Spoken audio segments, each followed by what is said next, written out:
السلام علیکم ورحمۃ اللہ وبرکاتہ۔ بسم اللہ الرحمن الرحیم والصلاة والسلام علی رسولہ الکریم وعلی آلہ وصحبہ اجمعین ومن تبعہم بإحسان الی یوم الدین، اما بعد۔ خواتین و حضرات، پیمانہ زندگی کے ساتھ خلیق الرحمن آپ سے مخاطب ہے۔ محرم الحرام کے حوالے سے ہماری نشستیں جاری ہیں تسلسل کے ساتھ۔ گزشتہ نشست پہ ہماری بات ہو رہی تھی امت سازی پہ، اور امت سازی کے لیے ذہن سازی کی ضرورت پر۔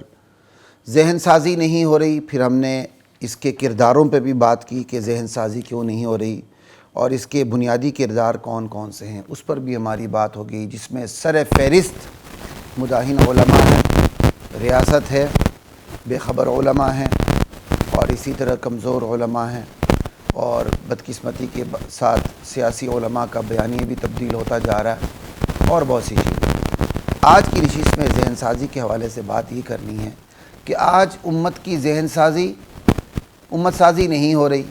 وجہ ذہن سازی نہیں ہو رہی، ذہن سازی کے دونوں پہلو پہ کام نہیں ہو رہا، نہ ایجابی یعنی نہ خدائی بڑائی کا اعلان ہو رہا ہے، نہ سلبی ذہن سازی ہو رہی ہے اس حوالے سے کہ فتنوں کا توڑ بھی نہیں ہو رہا۔ ایک طرف خدائی بڑائی کا اعلان نہیں، توحید کی وضاحت نہیں، اور دوسری طرف فتنوں کا توڑ نہیں۔ اب اس کا علاج کیا ہے؟ کرداروں پہ تو ہم نے بات کر لی، علاج کیا ہے؟ شیطانی ذہن سازی کا جادو سر چڑھ کر بول رہا ہے۔ کیا یہ ہمارے علماء کی ناکامی نہیں؟ کیا یہ ہمارے عوام کی ناکامی نہیں؟ کیا یہ ہمارے والدین کی ناکامی نہیں؟ کیا یہ ہمارے اساتذہ کی ناکامی نہیں؟ کیا یہ ہماری درسگاہوں کی ناکامی نہیں؟ کیا یہ ہمارے نظام تعلیم کی، نصاب تعلیم کی، ماحول تعلیم کی ناکامی نہیں؟ بہت بڑی ناکامی، جس سے ہماری نسل نو بانجھ بن کے سامنے آ رہی، وہ نظریاتی طور پر بانجھ پن کا شکار ہے۔ ہم دنیا داروں کی کیا بات کریں، مدارس میں علماء کی کھیپ مارکیٹ میں آ رہی ہے، لیکن ان کی اگر ویلیو کو دیکھیں مارکیٹ ویلیو کے حوالے سے تو بہت بڑی تعداد کی مارکیٹ ویلیو زیرو نہیں بلکہ مائنس ہے۔ اس کی وجہ کیا ہے؟ ذہن سازی نہیں۔ کرداروں پہ ہم نے بات کر لی، علاج کیا ہے اس کا؟ سوال یہ ہے کہ آج ذہن سازی نہیں ہو رہی، اس کا علاج کیا ہے؟ آج کی اس مختصر سی نشست میں بس نمبر وار ہم نے علاج پہ بات کرنی ہے۔ پہلا علاج یہ ہے، اپنے آپ کو مداہن علماء سے دور رکھیں، مداہن علماء کو اپنے آپ سے دور رکھیں، ایاک والاسد کی طرح۔ ایاک وہؤلاء المداہنین، ان مداہن علماء سے جو فتنوں کو دیکھ کر بھی اپنی آنکھیں بند رکھتے ہیں، فتنوں کو دیکھ کر بھی جو گونگے بنے ہوئے ہیں، جو بہرے بنے ہوئے ہیں، جو اندھے بنے ہوئے ہیں، جو لولے لنگڑے بنے ہوئے ہیں، ان علماء کا بائیکاٹ کیا جائے۔ بھلے بلا لحاظ کہ یہ صاحبزادے ہیں، حلال زادے ہیں یا حرام زادے ہیں، ان کا بائیکاٹ کیا جائے۔ میں اچھے علماء کی بات نہیں کر رہا۔ معاشرے میں بلائی پھیل رہی ہے تو سب سے بڑا کردار اچھے علماء کا ہے۔ معاشرے میں برائی پھیل رہی ہے، فتنوں کا توڑ نہیں ہو رہا، تو سب سے بڑا کردار علماء سو کا ہے، علماء مداہنت کا ہے، جو مداہنت کرتے ہیں، جو کمزوری دکھاتے ہیں، جو فتنوں کو تیل لگاتے ہیں، فتنوں کو پالش کرتے ہیں، بجائے یہ کہ وہ فتنوں کو ختم کریں۔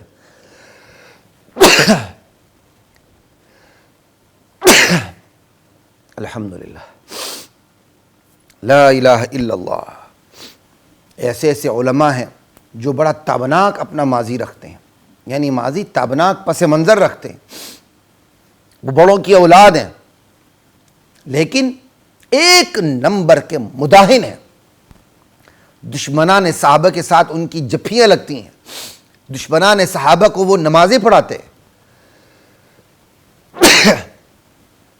اور دشمنان صحابہ کے پیچھے نمازیں پڑھتے ہیں۔ اللہ اکبر۔ اور دشمنان صحابہ کو اپنے ساتھ کھڑا کر کے اتحاد امت کا جھوٹا نعرے لگاتے ہیں۔ امت کے جو مظلوم امت ہے اس کی الٹی ذہن سازی کرتے ہیں، اس کی شیطانی ذہن سازی کرتے ہیں۔ تعالوا الی کلمۃ سواء بیننا وبینکم اللہ نعبد الا اللہ، اس کی خلاف ورزی کرتے ہیں۔ اللہ کہتے ہیں آ جاؤ نقطہ اتحاد کی طرف۔ نقطہ اتحاد عقائد خدا کی توحید ہے۔ اسلام اگر اتحاد کی بات کرتا ہے تو نقطہ اتحاد بھی خود ہی فراہم کرتا ہے۔ تو آج اگر فطروں کا توڑ نہیں ہو رہا، امت سازی نہیں ہو رہی، ذہن سازی نہیں ہو رہی، تو اس کا علاج یہ ہے کہ ایسے علماء کا بائیکاٹ کیا جائے، بھلے وہ صاحبزادے ہوں، حلال زادے ہوں یا حرام زادے۔ یہ اس امت کے احبار و رہبان ہیں، جیسے یہود و نصارہ کے احبار و رہبان تھے۔ چند ٹکوں کی خاطر وہ اپنے دین کو بیچتے تھے۔ وَلَا تَشْتَرُوا بِآيَاتِي ثَمَنًا قَلِيلًا إِنَّ الَّذِينَ يَكْتُمُونَ مَا أَنزَلْنَا مِنَ الْبَيِّنَاتِ وَالْهُدَى مِن بَعْدِ مَا بَيَّنَّاهُ لِلنَّاسِ فِي الْكِتَابِ۔ اللہ اکبر۔ یہ لوگ فَوَيْلٌ لِّلَّذِينَ يَكْتُبُونَ الْكِتَابَ بِأَيْدِيهِمْ ثُمَّ يَقُولُونَ هَذَا مِنْ عِندِ اللَّهِ لِيَشْتَرُوا بِهِ ثَمَنًا قَلِيلًا۔ یہ آج کے یہ مداہن علماء، یہ یہود و نصارہ کے احبار و رہبان ہیں، جو دین کو بیچا کرتے تھے، جو دین کی حقیقتوں کو چھپایا کرتے تھے، جو دین میں ترمیمیں کیا کرتے تھے، اپنی طرف سے دین میں ایڈیشن کیا کرتے تھے۔ یہ آج کے مداہن علماء یہود و نصارہ کے احبار و رہبان ہیں۔ ان احبار و رہبان کا بائیکاٹ کیا جائے، ان کا تابناک پس منظر نہ دیکھا جائے، بلکہ خود ان کی ان بدعمالیوں کو دیکھا جائے جن کی وجہ سے خود امت پستی میں جا رہی ہے۔ پہلا کارگر علاج ان مداہن علماء کا بائیکاٹ ہے۔ ہماری ایک بہت بڑی مصیبت یہ ہے، کوئی غیر اسلام کے خلاف کام کرے، ہماری دینی جماعتیں، ہمارے مدارس، ہمارے دارالافتاء سب حرکت میں آ جاتے ہیں اور پھر اس فتنے کو زمین بوس کرتے ہیں۔ بہت اچھی بات ہے، بہت اچھی بات، آفرین ہے، لیکن جب اپنا کوئی یہی کام کرے، اپنے فتنے کھڑے کریں، کہتے نہیں یہ بڑوں کی اولاد ہے، رعایت کرتے ہیں، یہ کیا ہے؟ حالانکہ بڑوں کی اولاد اگر فتنے میں مبتلا ہو تو ان سے جو فتنہ پھیلتا ہے وہ عام چھوٹوں موٹوں سے نہیں پھیلتا۔ چھوٹا موٹا جتنا مرضی کوئی ذہین ہو، فتنہ پرور ہو، فتنہ پھیلانے والا ہو، لیکن وہ اپنا ایک ماضی نہیں رکھتا جس کی وجہ سے اس کی فالوئنگ، اس کی اتباع اتنی نہیں ہوتی۔ لیکن اگر ایک تابناک ماضی رکھنے والا بندہ، ایک تابناک پس منظر رکھنے والا بندہ، بڑوں کی اولاد اگر فتنہ انگیزی میں مبتلا ہو جائے تو اس کی تو سرکوبی جلدی ہونی چاہیے تاکہ لوگ اس سے متاثر نہ ہوں۔ ہماری الٹی چال ہے، غیر فتنہ اٹھائے سرکوبی کرتے ہیں، اپنا فتنہ اٹھائے اس کی رعایت کرتے ہیں۔ اللہ اس کے بارے میں بھی ہم سے پوچھے گا، اللہ ہماری حفاظت فرمائے۔ یہ ہمارے لوگوں میں، ہمارے بڑے بڑے مدارس کے دارالافتاء کی یہ کمزوری، ہمارے بڑے بڑے مدارس کے شیوخ کی یہ کمزوری ہے۔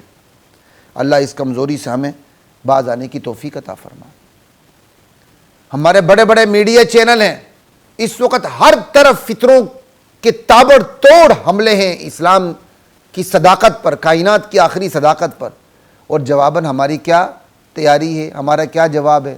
ہم استنجا اور طہارت کے مسائل بیان کرتے ہیں، کچھ جنسی مسائل بیان کر دیتے ہیں، کچھ اسلامک بینکنگ کے مسائل بیان کر دیتے ہیں، خرید و فروخت کی کچھ شکلیں بیان کر دیتے ہیں، اور جہاں بات آئی نظریات کی وہاں سمن بکمن عمیون بن جاتے ہیں، اندھے بہرے گونگے لولے لنگڑے بن جاتے ہیں۔ ہمارا دماغ، ہماری زبان شل ہو جاتی ہے، ہم فتنوں کا توڑ نہیں کرتے۔ یہ کتنی بڑی بدقسمتی ہے، اللہ ہماری حفاظت فرمائے۔ تو پہلا علاج یہ ہے کہ جو ذہن سازی نہیں ہو رہی اور اس کی وجہ سے فتنے زوروں پر ہے، اس کا پہلا علاج اپنے گھر سے شروع کریں کہ مداہن علماء جو دین کو چھپاتے ہیں، جو دین کی حقیقت کو بیان نہیں کرتے، اور جو دشمنان دین ہیں ان کے ساتھ جپھے مارتے ہیں، خصوصاً دشمنان صحابہ کے ساتھ جپھیاں لگاتے ہیں، ان کا بائیکاٹ کریں۔ یہ پہلا علاج، اور یہ اپنے گھر سے شروع کریں۔ وَلَقَدْ أَنزَلْنَا